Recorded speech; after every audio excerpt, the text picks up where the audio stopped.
सही इमाम का पहिरियां मुक़्तदी तकबीर चवे त उन जी नमाज थींदी।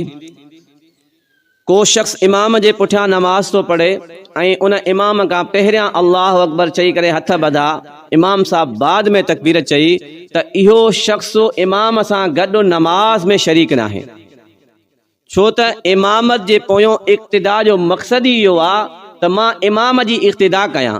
इमाम जेके जेके अरकान चए मां बाद में उहे अरकान चवां, या इमाम सां गॾु चवां या थोड़ी ताख़ीर सां। इमाम को पहिरियों जेकॾहिं तव्हां तकबीर चओ था, तव्हांजी इमाम सां गॾु नमाज न थी।